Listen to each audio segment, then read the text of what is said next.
Fora da política não há salvação. Um canal e podcast para discutir política. Produzido por mim, o cientista político Cláudio Couto. Olá, bem-vindos ao Política na Veia, o primeiro Política na Veia do ano. Esse programa com a parceria da Carta Capital, da TV GGN, do Luiz Nassif e do Fora da Política Não Há Salvação, do cientista político Cláudio Couto. Eles que estão aqui comigo, Nassif, Cláudio, bem-vindos. Tudo bem? Bom dia, pessoal. Sérgio Couto e amigos. E aí, Sérgio, bom dia, Nassif, bom dia para todo mundo.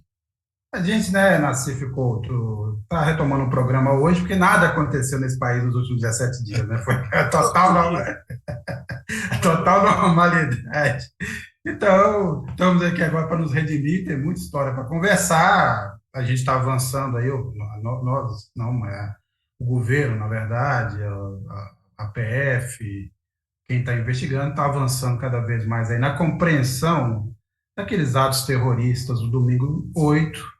A gente já tem aí alguns financiadores sendo detidos, averiguações, temos esses mais de 1.000 presos lá na Papuda, reclamando da comida, macarrão e do nuggets, que era o que eu comia na universidade, né? Macarrão e nuggets.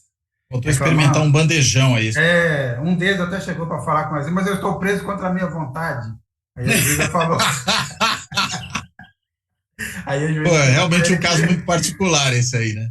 Que prisão é isso. Mas eu acho que o mais, tirando essas anedotas, né, além de tudo, o mais importante, eu acho, e que é o centro desse programa hoje, é o fato de dar essa participação das Forças Armadas ou de integrantes das Forças Armadas, que é mais do que uma conivência.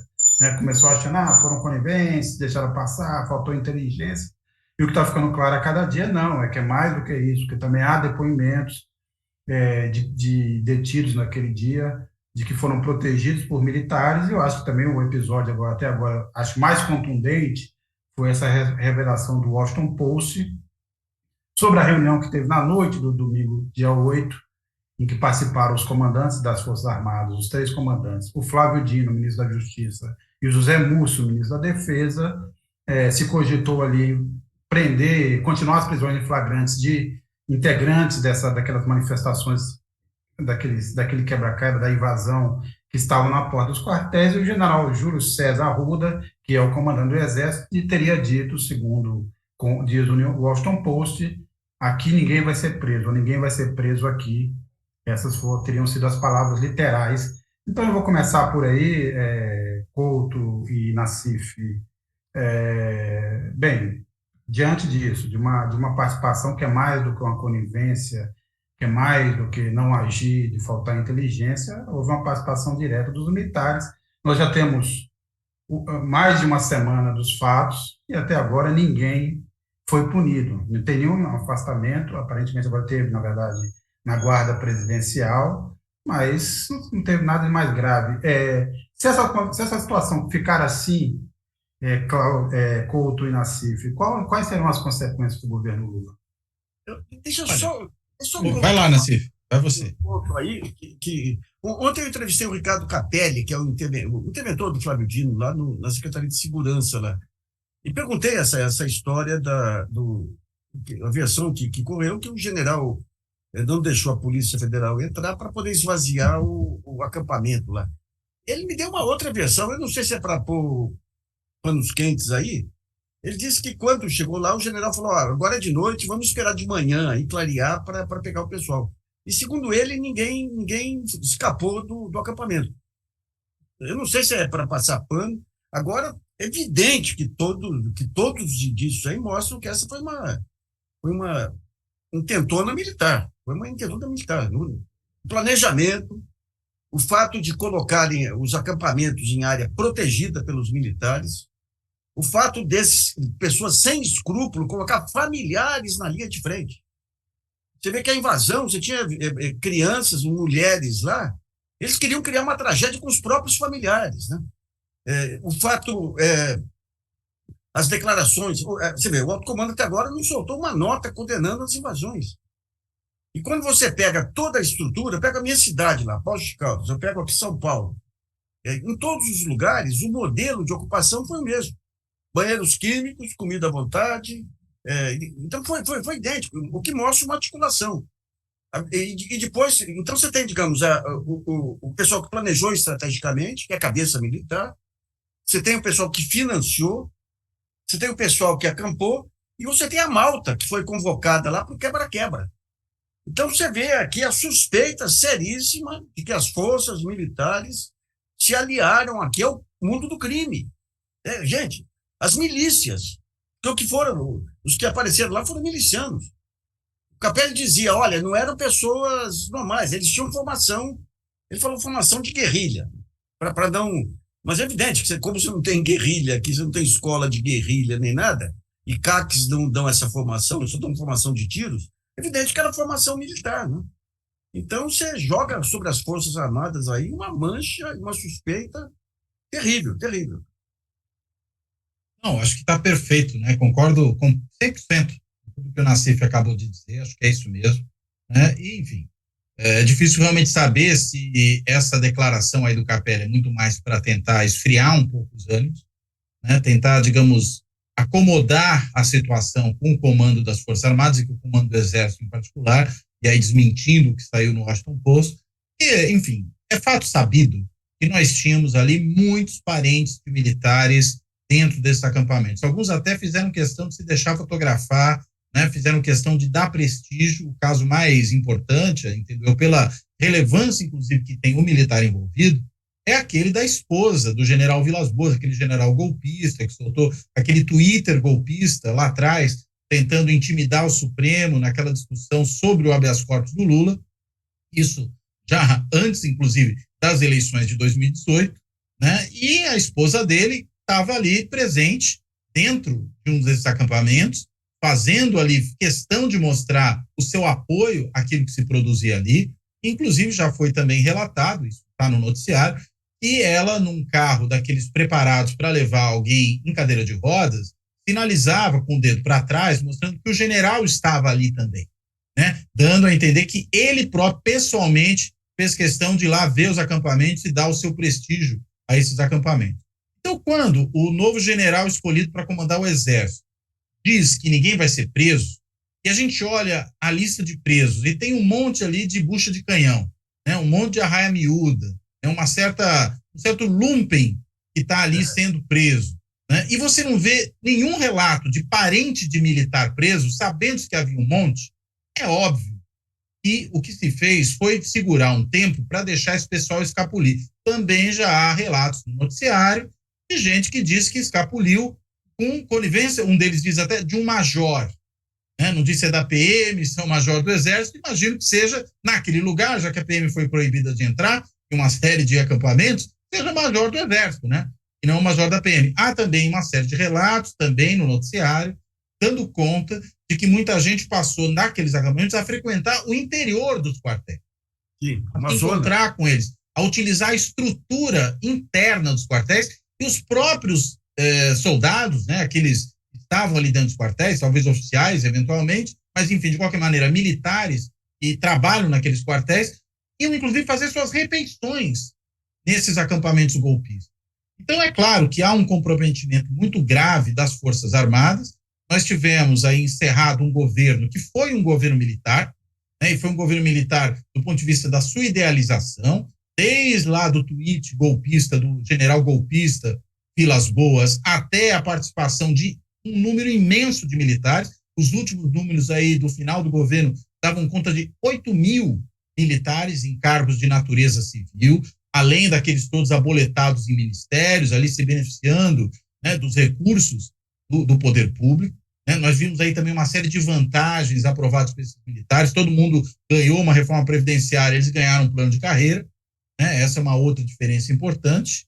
Além de tudo, conseguiram ganhar uma gratificação fura-teto.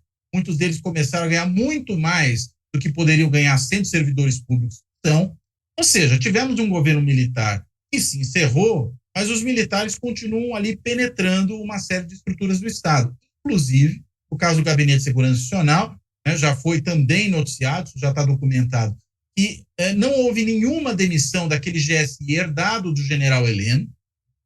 E esse GSI foi o mesmo que, há 20 horas dos episódios, dispensou a guarda presidencial, né? Deixou desguarnecido o Palácio do Planalto para que os golpistas, os vândalos bolsonaristas, invadissem o Palácio do Planalto, além das sedes dos outros dois poderes, e destruíssem tudo que viram pela frente.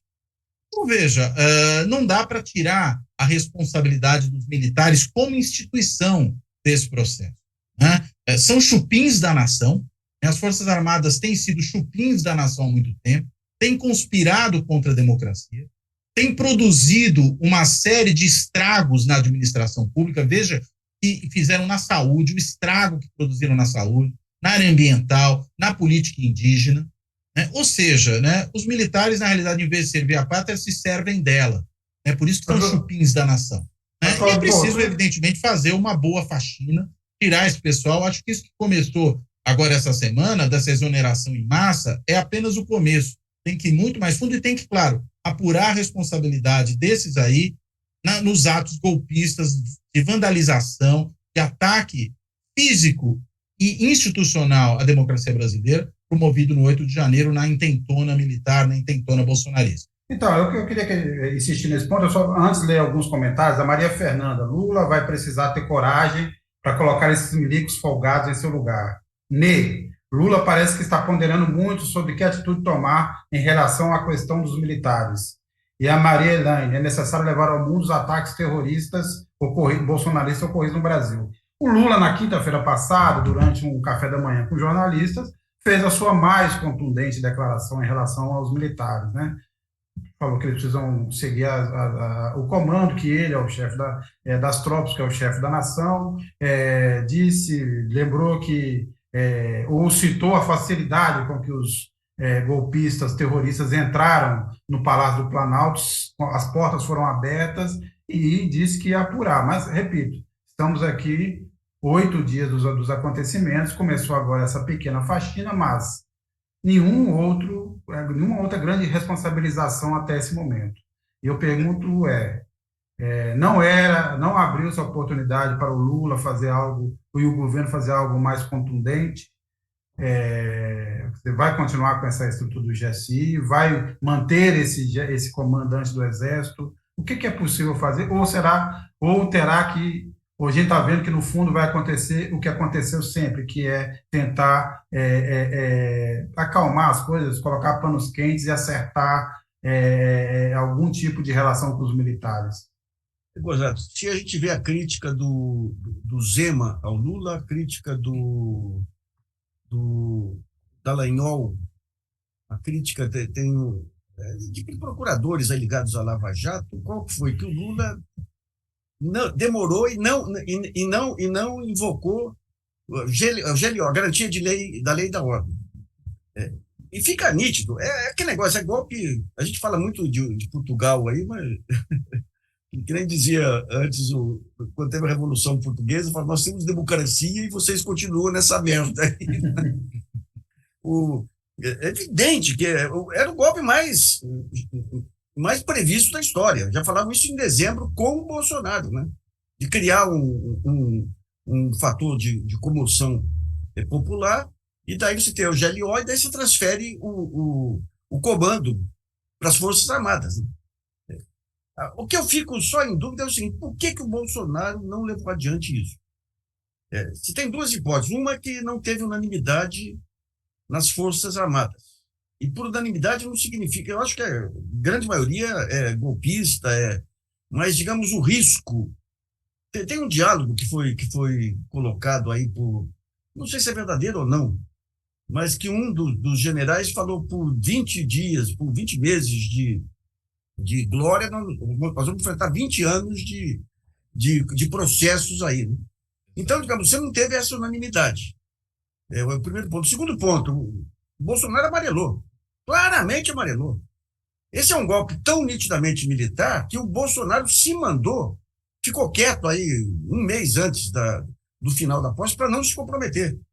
Acabou se comprometendo por conta daquele filho meio desequilibrado dele lá, que colocou um Twitter dele aí, enaltecendo o golpe.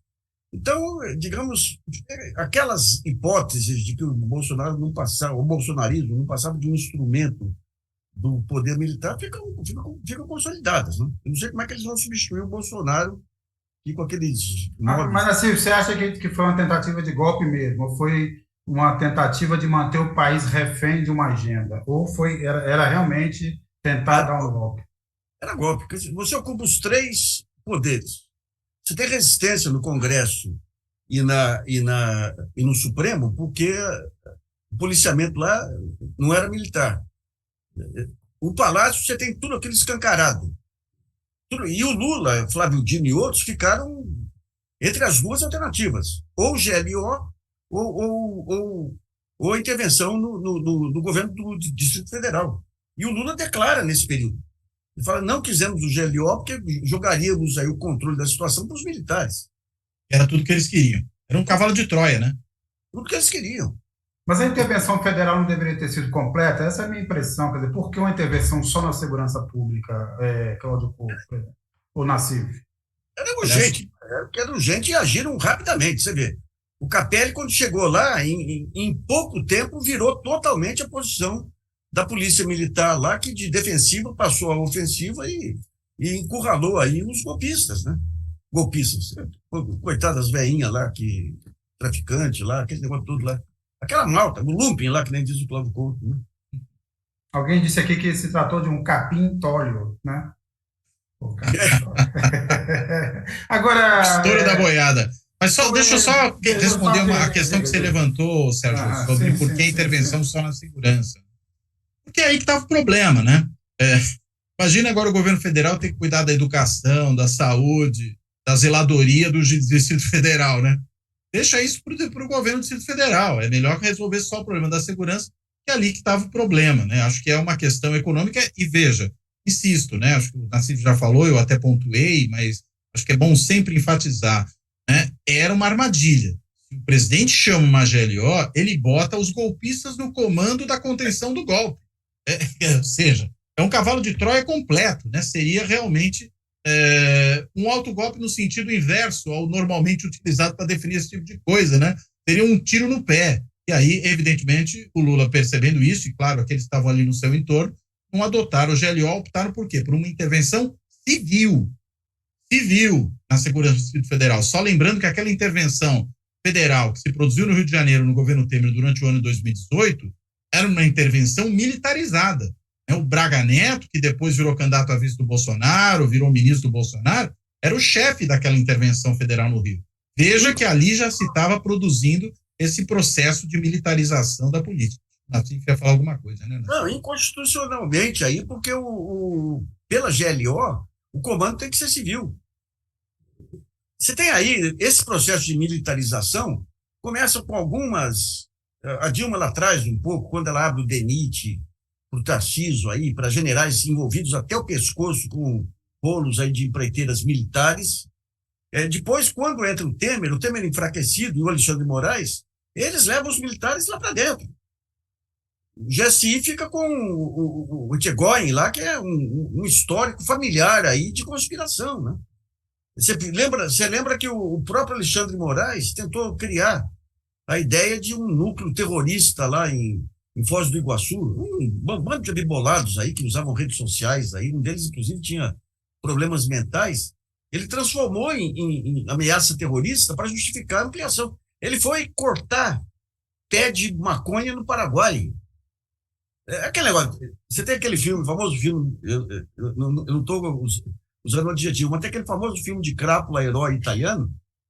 O Alexandre começou com esse jogo e virou um herói efetivamente aí, que foi eu quero daqui a pouco falar do Alexandre de Moraes, tem alguns pontos para colocar, mas vou insistir um pouco no que a gente está falando. Até agora nós temos dois bodes expiatórios nessa história. Primeiro, o Anderson Torres, com a sua minuta do golpe. Aliás, isso me lembrou, Nassif e Cláudio Couto, lá uma década atrás, a revista tinha uma seção chamada Brasiliana, que era uma espécie de crônica que a gente escreveu. Eu fiz uma vez, que foi uma prefeitura no interior da Bahia, que o candidato e o seu financiador fizeram um acordo, assim, vou colocar tanto X mil reais na sua campanha e você vai me dar, vou nomear tal e tal cargo para você, só que eles fizeram isso no papel, não só registraram em cartório, esse documento. E esse documento do Anderson Torres é quase a mesma coisa, né? Só faltou registrar ali em cartório. Quer dizer, mas o Anderson Torres é um peão nessa história, e temos também o Ibanez afastado, pagando. Quer dizer, não parecem ser, embora sejam importantes nesse esquema todo, os personagens principais. E eu estou insistindo num ponto, é o seguinte, o meu receio se deixar as coisas como estão, a porta para o golpismo vai continuar aberta e na próxima oportunidade talvez dê certo. Este é a minha dúvida. E eu digo, o que é possível fazer, pensando objetivamente hoje e nas condições que o Lula teria para interferir, até onde dá para ir em alguma coisa mais contundente para dar um recado de que não dá para, que esse é um limite, que já se ultrapassou um limite que não deveria ser ultrapassado, mas agora não dá mais, vamos voltar a alguma normalidade. O que você acha, Couto e Nassif? Até onde dá para ir? Quem precisa pagar por isso? Bem, acho que a gente tem dois tipos de problema. Um é punir os responsáveis, né? Essa é uma questão que, claro, pode ocorrer no âmbito administrativo também, né? E aí você mencionou há pouco, aí, Sérgio, que punições ainda não aconteceram, e acho que punições nesse momento são punições no âmbito administrativo, né? Afastamento, no caso de militares, seja policiais militares, sejam militares mesmo envolvidos. É aquela prisão também que ocorre no âmbito administrativo das forças. Veja que a gente teve no Rio de Janeiro ali o caso, se não me engano, em Campos, né, daquele sargento bombeiro militar que foi preso, que é um dos organizadores aí dos bloqueios lá em Campos, que foi também um dos perpetradores das violências em Brasília. Então, esse é um tipo de coisa que pode acontecer já. Mas tem um segundo tipo, né, judicial, e esse vai demorar mais um pouco, mas finalmente tem uma outra dimensão que acho que essa é importante atacar, que é institucional, ou seja, tem que se mudar uma série de coisas no funcionamento das instituições. Um exemplo disso, a Agência Brasileira de Inteligência, a ABIN, faz sentido ficar sob guarda-chuva militar? É a hora de transformar isso aí numa agência de inteligência civil, né? Pode ficar, por exemplo, sob a guarda do Ministério da Justiça, né? Tem que esvaziar o poder dos militares em assuntos que não sejam estritamente militares. Inteligência não é necessariamente um assunto militar. Pode ser um assunto militar, tem até inteligência interna às forças, mas é também um assunto de segurança nacional que pode ser cuidado, por exemplo, pela Polícia Federal.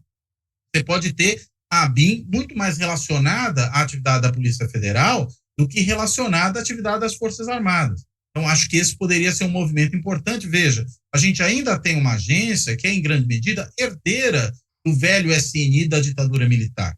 Então, acho que esse desmonte dessas estruturas é tremendamente importante. Outra coisa, impedir, talvez até por emenda constitucional, que o Ministério da Defesa seja ocupado por militares, inclusive da reserva. Me parece que o Ministério da Defesa tem que estar sempre, por definição, nas mãos de civis. Por quê? Porque tem que ser a subordinação do poder militar ao poder civil. Acho que essa é uma segunda coisa importante a se fazer. Terceiro, tem que começar a pensar, sim, em certos regramentos para os militares, para que eles não se sintam à vontade de mais enfiando o dedo na política. Por exemplo, é permitido ainda celebrar o golpe de Estado de 64 no âmbito da ordem do dia, né, das Forças Armadas, sempre que chega o aniversário do golpe? E parece que isso não poderia ocorrer, né? Tem que ser textualmente proibido. E por aí vai. Eu acho que a gente tem que, na realidade, botar os militares de volta dentro da caixinha, ou seja, de onde eles nunca deveriam ter saído, né? Para quê? Para redefinir essas relações civis militares no Brasil. E acho que são vários atos que tem que se seguir a isso que aconteceu agora. Ainda mais, ficando categorizado, ficando claro, cada vez mais está ficando, né? Cada dia que passa isso vai ficando mais evidente. E houve atuação militar nesses atos golpistas, né? Cria-se aí uma oportunidade para uma reforma das relações civis militares no Brasil. Acho que isso tem que ser prioridade zero do governo, tem que aproveitar esse momento aí de indignação da sociedade com o que foi feito para tomar essas providências. Não pode deixar a oportunidade passar. A política é, antes de mais nada, timing. Se você perde o timing, você perde o momento, isso depois fica mais difícil de fazer. Deixa eu só pegar um dos pontos aí. Eu até coloquei no link aí de uma matéria que nós fizemos sobre a questão da inteligência militar. Eu acho que é o primeiro ponto que a gente conseguiu acesso a algumas fontes aí da BIM, eles adquiriram sistemas sofisticadíssimos aí de controle das redes sociais. Eles têm um sistema que permite você monitorar 60 milhões de perfis de risco. Aliás, foi esse sistema que permitiu a eles aí indicar funcionários públicos antibolsonaristas. Bastava colocar os CPFs lá, colocar algumas palavras-chave que chegavam neles. Eles têm sistemas de hackeamento de celulares, parte, inclusive, adquirida em Dubai, numa viagem com a família Bolsonaro. A família Bolsonaro foi em Dubai lá e um grupo do GSI foi anonimamente lá para concluir esse acordo. Isso aí fortalece muito aquelas hipóteses de que a guerra híbrida aí que levou à eleição do Bolsonaro tinha a mão militar. Não era aquele mobilado daquele filho dele lá, que era o gênio das redes sociais. O que o gabinete do ódio fazia era aproveitar, digamos, a estrutura que foi montada e jogar o seu ódio lá. Quando o Bolsonaro estava ainda preparando a candidatura, eu conversava com uma fonte aqui em São Paulo que, por coincidência, ele não era bolsonarista, mas por coincidência ele virou guru dos jovens olavistas que estavam sendo convocados para o governo. Você tinha os olavistas e tinha os militares. E eles contavam que qualquer disputa de cargo de indicação, os militares já vinham com dossiês, derrubaram o príncipe lá, que ia ser candidato a vice-presidente, com dossiê. Então você tem, desde lá de trás, a inteligência militar sem nenhum controle civil. E foi essa inteligência militar aí que entrou pesado para tentar desqualificar as urnas eletrônicas, teve uma participação direta, digamos, no álibi das urnas eletrônicas, que está no GSI e está num departamento aí, tem uma sigla meio enrolada aí, um departamento aí de inteligência das Forças Armadas. Tem que ter controle civil. Quando a gente fez a denúncia lá atrás, o TCU entrou com uma representação para eles darem explicações, mas explicações sobre custo e tudo, né? Então, digamos, essa supervisão civil, não é civil, é do comandante em chefe das Forças Armadas, que é o presidente da República. Ele tem que indicar civis. Ali está a alma da conspiração militar. Eles que fizeram toda a criação, a construção do mito, fizeram todo o processo aí de criar esse bando de zumbis aí que acreditam em disco voador e tudo aí. Então é por ali que tem que começar, digamos, esse controle das Forças Armadas. Eu tenho minhas dúvidas em relação ao Múcio. Obviamente o Múcio teve um papel aí deplorável, aí, falando dos parentes que frequentam, mas o apoio que ele está recebendo do Lula, do Dino e de outros mostra que talvez ele seja confiável, não sei. O que ele fez até agora... Ou talvez seja uma forma só de não criar mais marola, mais problema na primeira semana, que me parece um pouco... Quer dizer, o Lula aparentemente quer levar por mais algum tempo essa estrutura, embora também tenha saído várias notícias de que ele tenha ficado irritado, tanto com o Múcio quanto com o próprio Flávio Dino. O Flávio Dino até por uma certa, vamos dizer assim, foi um pouco naive na... Credulidade, né? Confiar tanto no governador Ibanez, né? Mas também... foi aluno dele, viu? O Ibanez foi aluno dele. Tinha uma relação pessoal ali, claramente, né? Que pesou nisso, vou confiar, porque a gente tem essa relação e deu no que deu. Bastava ver o histórico do Ibanez. Agora, de qualquer forma, quer dizer, nós chegamos nesse ponto dessa fragilidade. Tem uma outra questão também que ficou muito premente nessa semana, eu queria lançar aqui, o Nassif já falou do heroísmo do Alexandre de Moraes. A gente tem agora, com essas prisões e tudo mais, e a descoberta do bolsonarismo dos direitos humanos e do Estado de Direito, há uma discussão que progresso sobre... fizemos. Em uma semana, os bolsonaristas começaram a se preocupar com direitos humanos.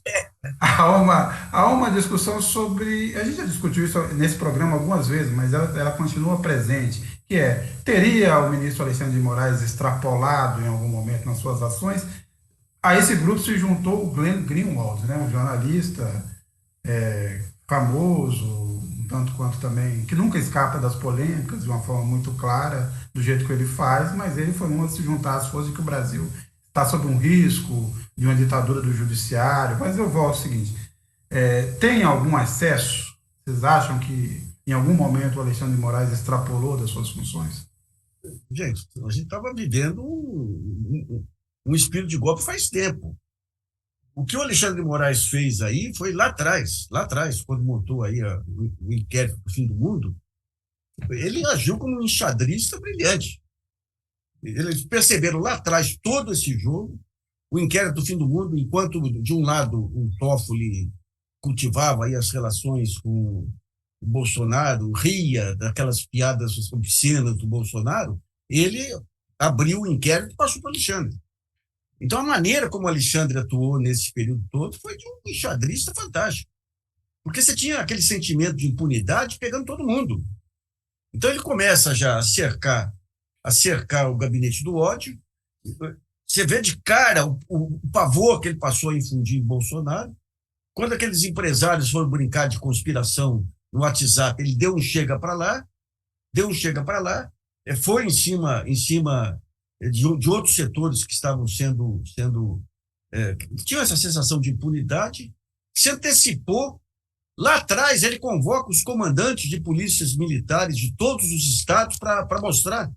Porque, gente, chegou um momento que a grande dúvida era o seguinte: vamos pegar o Fachin. O Fachin proíbe lá a Polícia Militar do Rio, no tempo da pandemia, de fazer aquelas operações, aqueles assassinatos em massa lá. E não é cumprido. Então, quando o ministro do Supremo dá uma ordem e a ordem não é cumprida, você tem uma desmoralização do Supremo.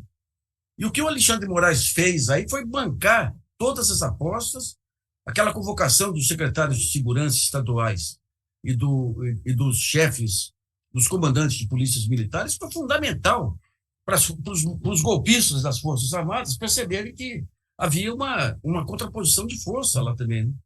E o Glenn, eu estava vendo outro dia, alguém colocou no Twitter aí algumas declarações dele quando foi ameaçado lá atrás, falando do bolsonarismo, da ameaça do bolsonarismo, da violência do bolsonarismo. Então, tudo bem, o Glenn é um cara polêmico que tem princípios. Ele tem princípios, ele não é um porra louca qualquer. Mas não dá para entender, porque ele entendeu lá atrás a natureza do bolsonarismo. Não dá para entender agora ele cobrar um bom mocismo aí do Alexandre de Moraes. A grande dúvida é o seguinte: passado esse período de golpe, de conspiração, o Alexandre de Moraes volta para os trilhos? Eu acho que volta. Mas daí a gente tem que ver. Eu acrescentaria um ponto, né? É bom lembrar que durante a maior parte do tempo, o Procurador-Geral da República, que seria o responsável por agir e aí provocar o Judiciário para tomar providências, não agia.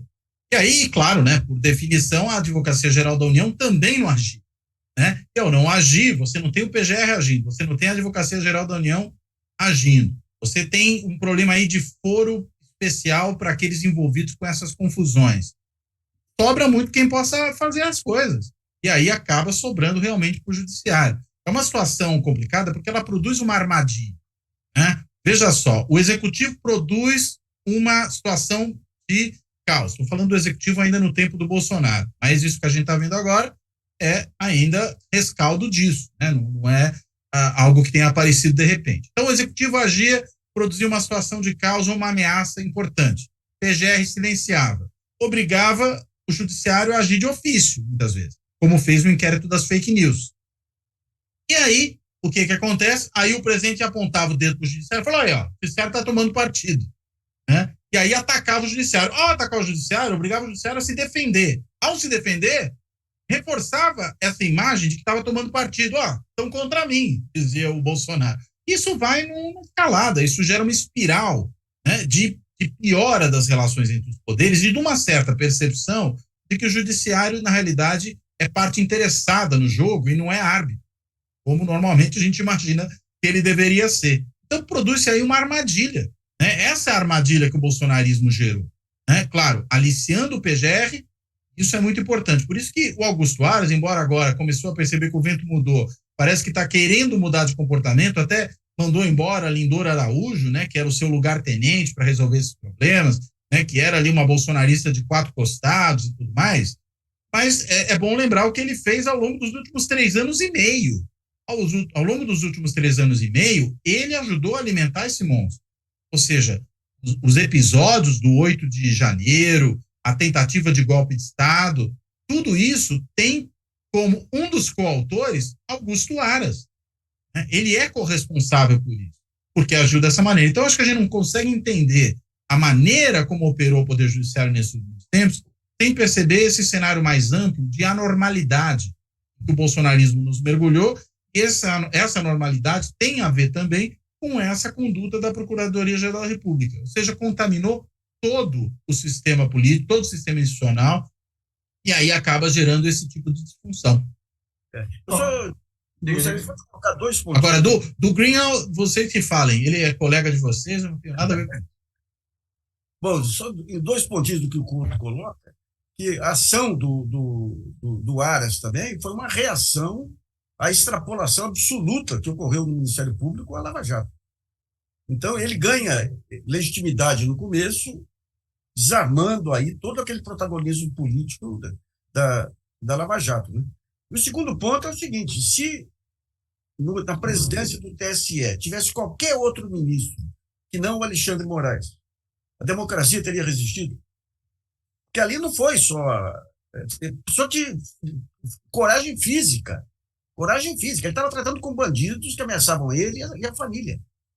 Ele, quando monta a CPI do fim do mundo lá, ele trouxe policiais que ele já conhecia na condição de ex-secretário de Segurança de São Paulo e que eram da confiança dele, senão seria boicotado. Então, eu não vejo nenhuma outra pessoa dentro do Supremo aí. Você tem ministros ótimos, que nem o Lewandowski, tudo, mas que reunisse aquelas condições de conhecimento do meio policial, de coragem física e de visão de enxadrista mesmo aí. Quando o Exército começa lá com essa história, com a história das urnas, ele dá um chega para lá no ministro da Defesa, eles recuam, param de falar de manipulação de urna eletrônica, né? Então, eu espero que ele volte, não, mas para mim foi a última chance que Deus deu para a democracia brasileira. Eu vou colocar aquele cara lá para dar uma chance para vocês aí. Alexandre o Grande. A Tatiana Nascimento. O Anderson Torres deixou o plano de golpe impresso dentro de um armário. Um bolsonarista depositou a bomba no caminhão de combustível e foi rastreado pela tornozeleira eletrônica. Um outro, preso ontem, pesquisou dinamite na Shopee. Inteligência não é forte. A Josi Negreiros. Eles não vão desistir do golpe, de olho no Braga Neto e no Heleno. E o Júlio César Costa dos Santos pergunta se o ministro Múcio seria uma espécie de Zema do governo Lula, comparando as declarações. Lembrando que ontem o Zema, que esteve naquela reunião dos governadores em defesa das instituições, ontem saiu dizendo que o governo se fez de vítima. O governo Lula se fez de vítima. Os caras quebraram tudo. Ô, Nassif, eu queria entender um pouco o Zema. Qual é a do Zema nesse caso? O Zema é a desmoralização de 4 séculos de políticos mineiros aí, viu? Ele é a prova da... Bom, já teve o Nilton Cardoso lá atrás, né? Mas o Nilton ainda era ladino, né? O Zema é aquele cara que faz, sabe, ele faz TikTok, assim, aquelas coisinhas. É um absoluto imbecil, né? Mas você vê, o antipetismo... Oportunista e irresponsável. Mas o antipetismo ficou tão forte em Minas lá. Você pega o sul de Minas todo, não digo Minas inteira, o sul de Minas, a minha cidade lá, que era uma cidade que a gente tinha orgulho de ser uma cidade minimamente inteligente, 60% de bolsonaristas, de fazer lista de estabelecimentos petistas, ou seja, esse antipetismo que vem do anticomunismo lá atrás, que vem daqueles medos imemoriais aí, daqueles medos mitológicos e tudo aí, pegou Minas e o Zema não tem mais nada a oferecer a não ser o antipetismo. Mas por que agora? A oportunidade, eu não entendi o momento. O Bolsonaro afundando e ele disputando com o Tarcísio quem pega os despojos do bolsonarismo. É isso. O Tarcísio querendo mostrar mais racionalidade e ele não tem dimensão. É um vendedor de fogão, pô. É um vendedor de fogão. Então ele apela para o fígado, né? Para aquelas coisas primárias do eleitor, né? E essa declaração dele é de uma irresponsabilidade absurda, né? Como governador, é claro que ele está querendo capitalizar em cima, está querendo arrebanhar, né, esses bolsonaristas desgarrados que estão por aí, né, que vão perder o seu líder, seu guru, o seu mito. Mas um governador de estado que dá uma declaração dessa natureza, né, é um irresponsável. Por isso que eu falo que ele é um oportunista e irresponsável. Oportunista porque está querendo nadar nessa maré aí que lhe é favorável nesse momento para tentar angariar o apoio dos bolsonaristas sem rumo. Mas é um irresponsável porque ele é governador do estado de Minas Gerais. Ele vai ter que ter uma relação com esse governo federal. Ele tem uma responsabilidade adicional que o próprio cargo lhe impõe. Ele não pode fazer uma acusação leviana dessa natureza, levantar uma suspeita leviana dessa natureza e achar que fica por isso mesmo. Então, acho que é preciso, sim, apontar o dedo para o Zema como alguém que não está cumprindo o papel adicional que lhe cabe como governador do estado com a importância de Minas. Fosse qualquer estado, o menor dos estados do país, mas com o estado da dimensão de Minas Gerais, tanto pior. Então, é realmente uma irresponsabilidade atroz essa atuação. Eu queria só piora o cenário. Diga. Um contraponto mineiro aí, que a minha ex-fonte, no tempo que era da Brasil Prévio, o Fuad Noman, que é o presidente que assumiu, o prefeito que assumiu a prefeitura lá de Belo Horizonte com a saída do prefeito. O Fuad é um figuraço. O Fuad, ele esvaziou o acampamento lá em Minas Gerais sob protesto dos militares, mas ele fez valer o poder de prefeito municipal. E passou bem em branco aí, mas agora você vê, o Globo acaba de dar aí que identificou 15 militares nas manifestações. A patente máxima lá era um subtenente. Então, gente, sabe, o sargento do Corpo de Bombeiro não coloque no campo dos militares. O militar é de coronel para cima, pô. Esse é um bagrinho, né? O poder militar é de coronel para cima, né? Mas, ainda rapidamente sobre o Zema, obviamente a gente nem no futebol nem na política pode olhar, ler o futuro pelo passado, mas alguém precisa lembrar o Zema que desde o fim da ditadura e desde que a gente tem eleições, nenhum governador de estado se elegeu de presidente fazendo o populismo que quisesse, fazendo a oposição que quisesse, né? Então, eu só queria deixar essa registrada. Eu queria só fazer uma ressalva aí ao sul de Minas, que o grande município de Guaranésia, que é da minha esposa, o Lula teve o dobro de votos de Bolsonaro. Guaranésia é resistência. O único inconveniente é que Guaranésia só tem 6 mil eleitores. Mas já dá para fazer praticamente um estado, dá para ser um estado-nação, criado ali. República Independente de Guaranésia. Muito bem, muito bem. Agora, voltando a essa ideia do golpismo, a gente discutiu aqui várias vezes no ano passado que não havia condições materiais, ideológicas, extemporâneas para que tivesse um golpe, a começar de que não existe nem apoio internacional, né? Os Estados Unidos não vai mandar frota, não vai preparar frota, a Europa é muito preocupada com isso tudo. Agora, no fundo, quer dizer, a gente sabe como seria o mecanismo via GLO e tal, mas eu queria ver se vocês andaram analisando sobre qual é essa coisa, como é que se pretendia levar isso a cabo? E aí, se desse certo, o que ia acontecer? O dia seguinte do golpe seria como? Olha, é difícil saber, né? Vai lá. Eu pergunto a seguinte: daí, demos um golpe no Brasil, esse país que acabou de ter uma eleição, os Estados Unidos, e aí? Então, daí eu fico com a suposta fala aí do general que pôs um balde de água fria no golpe. A gente vai ter 20 meses de glória e 20 anos para pagar a conta. Eles sabem que o destino dos conspiradores é pesado. E sabem que o apoio internacional é pesado. E, aparentemente, não havia uma unanimidade nas Forças Armadas, não porque houvesse muito oficial legalista, mas entre os que pesavam os riscos. Mas o que eu acho que haveria aí seria uma caça às bruxas de início, aí sem dúvida. Um caiolamento aí da oposição, o serviço de inteligência do Exército aí fazendo um estrago aí de guerra híbrida e tudo. Inclusive, o alfabeto passaria a começar pela letra N. N? De Nassif. Ainda sou casado com a procuradora que enfrentou o Bolsonaro na questão dos desaparecidos. Mas você não se salva não, Cláudio Couto. Começa por você, entre nós aqui. Você é o primeiro. Eu já estou fora. Tá Portugal, viu? Ele já está no exílio.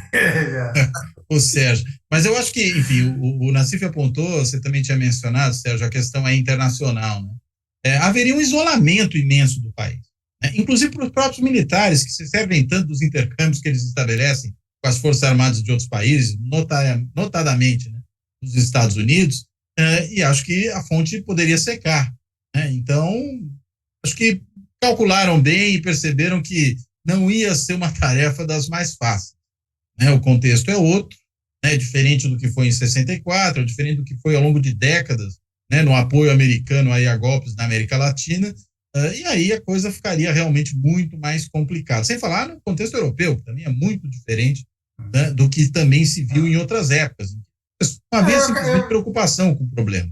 Eu acabei levantando essa questão assim, não facilmente ser respondida, ou impossível ser respondida, porque eu continuo achando que a tese principal, ou a estratégia principal, é manter o Brasil refém de uma agenda que é impedir que o governo Lula implemente qualquer medida.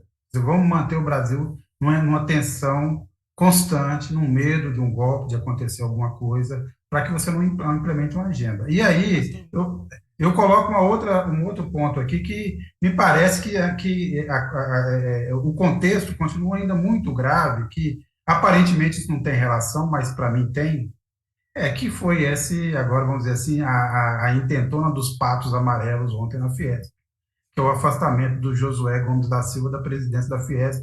Obviamente vou começar pelo Nassif, mas queria que o Cláudio Couto também comentasse, que me parece o mesmo movimento. Ou seja, é aquela parcela da população insatisfeita com o resultado eleitoral que tinha ali alguém que prometia levar a indústria de novo a discussão, ao diálogo, em busca de um plano comum, e resolveu afastar, sob as justificativas mais esdrúxulas, alguém que representava um ponto de diálogo com o governo Lula. Sérgio, eu acho que no caso da Fiesp é um negócio mais comezinho lá, é o lumping do empresariado. A Fiesp e outras federações aí, eles têm uma estrutura de poder que é maluco. A Fiesp tem o voto aí da Associação das Padarias de Ribeirão Preto, Associação da Indústria Têxtil, não sei, de Leme, uma coisa assim. Então, o que eles fizeram lá é uma estrutura que não representa a indústria. É uma estrutura que representa sindicatos cuja única função é garantir uma boquinha para o presidente do sindicato junto à Fiesp. Então, digamos, a boquinha continua sendo um grande fator aí, junto aos militares e junto a essas federações. Por exemplo, e daí é por isso que o SCAF teve tanto espaço lá, porque ele atendia a boquinha. A Fiesp, desde lá de trás, vou te falar, lá atrás, quando você queria ouvir a voz da indústria, você ia falar com a Bimac, ia falar... Hoje nem sei, aí tão enfraquecida que ficou a indústria aí, né? Mas lá foi uma jogada dessa. Então, o SCAF não é nem o bolsonarismo, sim, embora a maioria absoluta seja bolsonarista lá. Mas eles não têm nem dimensão para atuação política. O que tem lá é a boquinha garantindo o SCAF e o SCAF fazendo as jogadinhas dele lá. Você pega o SCAF, por que a bronca dele do governo? A gente denunciou aqui. Quando a Dilma resolveu ouvir a Fiesp, o que ele queria? Ele queria uma autorização para abrir um aeroporto para jatos executivos uma plena região aí de reserva ambiental. Reservação. E o Haddad aqui na prefeitura impediu. Então, digamos, é a boquinha. A boquinha ainda é um grande fator. E no caso dos militares é a mesma coisa. Você pega lá o estrategista lá, é o Braga Neto. Quando você pega a loucura que foi entregar Rio para o Braga Neto, a gente andou levantando os pontos aí. O grande pacto entre o Vilas Boas e o Bolsonaro se dá em torno da morte da Marielle. O Braga Neto entra lá, uma semana depois, morre a Marielle. Daí, quando você pega lá o Google do assassino lá, que eu esqueci o nome dele, ele pesquisando quem que eram os críticos da intervenção. Quando você pega as primeiras declarações calorosas contra a intervenção, era do Bolsonaro e do Hamilton Mourão. Eles falavam que aquela intervenção era uma maneira do Temer fechar com as Forças Armadas para ter uma reeleição sem Lula. Então, ele é violento contra a repressão, contra a intervenção. Daí morre a Marielle em plena gestão do Braga Neto. O Braga Neto faz declarações que vamos chegar nos mandantes, tudo, de repente se cala. Daí quando chega no começo do ano, o Vilas Boas vai se despedir, ele enaltece as 3 pessoas que garantiram a democracia, que é o Bolsonaro, Sérgio Moro e Braga Neto. A troco de quê? E o Braga Neto sai para o cargo mais elevado do governo Bolsonaro, que é o ministro-chefe da Casa Civil. E nunca mais se fala nos mandantes da morte da Marielle. Ali que foi o pacto entre o golpismo do Vilas Boas e o Braga Neto.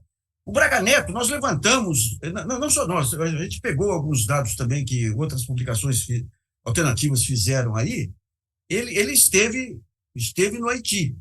Ele, na GLO do Rio, lá, ele tentou fazer uma compra de 50 milhões, 60 milhões de coletes que o TCU brecou, de um comerciante lá dos Estados Unidos, que era um militar foragido da Venezuela. E tempos depois, esse militar foragido da Venezuela foi envolvido no assassinato do presidente do Haiti. Ou seja, ainda tem que... cenário.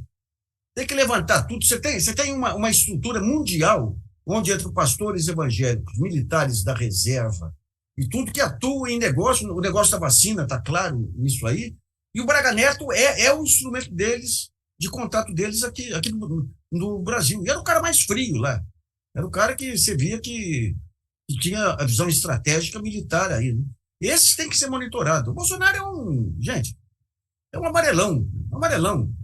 Um boboca que amarelou na hora que devia dar o golpe final aí. Mas que foi o instrumento dos militares para conseguir ganhar a eleição, né? Foi. E, de qualquer modo, tinha apelo, como a gente viu que ainda tem, uma parcela importante do eleitorado. Né? Tem um apelo aí, a gente pode até não achar, mas há muita gente que acha, tem um carisma. Né? Esse carisma agora ele vai ativando uma pleiade de seguidores. Né?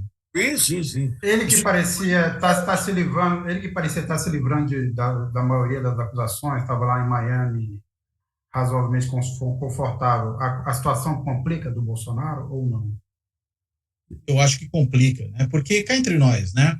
Ele deu declarações ao longo de 4 anos que foram produzidas um ambiente propício para esse tipo de situação, né? Houve um levantamento, agora não me lembro qual foi o veículo de imprensa que fez, que vai mostrando várias declarações do Bolsonaro que eram gritos de guerra dos invasores, né, da sede dos 3 poderes. Né? Não precisava fazer esse levantamento, mas, digamos, ele mostra ainda com mais clareza, né, vários ali com camisa, com a cara do Bolsonaro, com referências ao Bolsonaro naquela ocupação. Ou seja, ele foi, de qualquer maneira, um instrumento de agitação e propaganda, né, dessa tentativa de golpe que a gente viu no 8 de janeiro. Ele foi o grande condutor desse processo. Deu uma série de declarações irresponsáveis, conduziu o governo de maneira irresponsável. Mesmo sendo um imbecil, o fato é, ele ocupou a presidência da República por 4 anos. Né? E ao ocupar a presidência da República por 4 anos, produziu uma série de estragos. Né? Então, eu acho que não há como o Bolsonaro escapar, inclusive escapar da responsabilidade por isso que está acontecendo agora. Já havia lá atrás a responsabilidade dele por também atacar os poderes, por questionar o processo eleitoral de uma forma que o deslegitimava, né? Era essa a questão, não eram críticas no sentido de produzir aprimoramentos, eram, na realidade, formas de desqualificação, de tentar tornar a eleição ilegítima. Né? E ele tem que responder por tudo isso. Né? Também quem invadiu ali, invadiu porque achou que a eleição foi ilegítima. Né? Ele conseguiu convencer, né, essa súcia que foi lá invadir a sede dos poderes de que aquilo foi errado, que a eleição não era aceitável. E a gente também que estava desesperada para ir ao banheiro, a gente viu também. Houve aquela velhinha, né, que foi ao banheiro do Alexandre de Moraes e depois descobriu que ela era traficante e aliciadora de menores.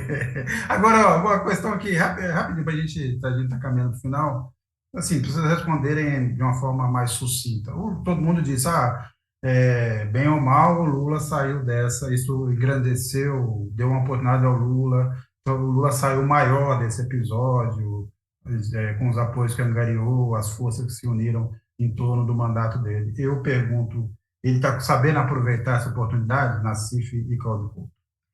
Eu acho que ele está, num primeiro momento, aí as declarações sobre os militares, ele se impôs como comandante-chefe das Forças Armadas. Isso aí foi muito relevante. Agora, os próximos passos, a gente vai ter que... Porque você tem um outro aspecto aí, as vivandeiras dos quartéis voltaram. Outro dia, uma matéria do Estadão dizendo que o Lula se afastando cada vez mais das Forças Armadas, o Felipe Dávila, eles estão querendo, em plena tentativa de golpe, aproveitar o momento para ressuscitar o antipetismo e viabilizar uma terceira via que não existe mais. Então, mas eu confio no discernimento dele, né? Mas a gente não tem informação suficiente para saber qual a correlação de força hoje. Eu acredito que, na realidade, essas declarações foram muito importantes. Né? Por quê? Porque o presidente tem que mostrar que quem tem autoridade sobre as Forças Armadas é ele. Né? E os militares não podem ficar de beicinho, porque o presidente lhes faz críticas, e críticas completamente pertinentes. Realmente não se mexeram para tirar golpistas da frente dos quartéis, até porque tinha parentes seus ali e também militares da reserva, se não alguns da ativa talvez escondidos, dá para ter certeza disso agora. Né? E aí o presidente deu nome aos bois. Tem que dar, tem que cobrar. A gente viu como é que o GSI se portou. A gente viu como se portou aquele coronel, chefe da Guarda Presidencial do Planalto, querendo impedir a polícia do DF, quando finalmente ela resolveu agir, de prender os golpistas. Né? Veja a que ponto se chega. Então, se não se dá o nome aos bois, não se responsabiliza os militares, fica difícil seguir os passos que vêm depois. Então, acredito que começou bem, acho que tem que falar isso mesmo, não tem que ter medo da cara feia dos militares nessa hora, porque eles têm que ser chamados à sua responsabilidade e têm que ser postos no seu devido lugar, que é fora da política, né? Que é nos quartéis, que é cuidando das fronteiras do país, e não se metendo em assuntos que simplesmente não são da sua alçada. É isso que tem que ser feito. Então, acho que começou, mas não pode parar por aí. Eu chamei a atenção mais cedo hoje, né? E é preciso fazer uma reformulação institucional séria, tudo aquilo que diz respeito às relações civis militares. Inclusive, repito aqui, no caso da ABIN, tem que sair do guarda-chuva militar, tem que ir para o controle civil. Colocá-la no Ministério da Justiça seria uma decisão importante para isso. E outras coisas que vão nessa mesma direção. Então, acho que o Lula começou bem, tem que dar continuidade. Inclusive, quem sabe até acabar com esse tal artigo 142, que sempre dá essa margem. Também. Cá para nós. Quando veio esse documento aí com Torres, todo mundo já pensou no Ives Gandra. E o Ives saiu correndo. Isso aí não tem totalidade. Afasta esse bicho de mim. Mas eu não duvidaria. Eu também não. Cada regime tem o Carl Schmitt que merece, né? Cada fascista tem o jurista Carl Schmitt que merece. A gente tem o Ives Gandra. É isso. Nassif, Couto, bem, obrigado aí, bem-vindos aí de novo à Baila, né? Agora estamos aí. Queria agradecer quem nos acompanhou aqui de novo essa semana, lembrando, continuem assistindo, acompanhando os programas da Carta Capital, da TV GLN, tem um Fora da Polícia Não Há Salvação aos sábados, no canal do próprio Cláudio Couto, e até a próxima semana, e vamos ver aí que emoções não têm faltado, pelo menos.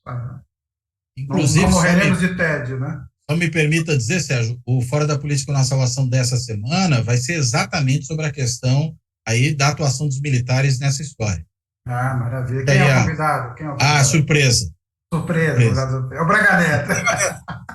Surpresa. Vai ter que ver no sábado ou ouvir no sábado para saber. Maravilha. Então, pessoal, gente, obrigado. Até mais.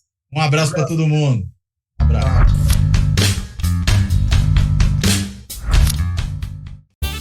Fora da política não há salvação. Um canal e podcast para discutir política. Produzido por mim, o cientista político Cláudio Couto.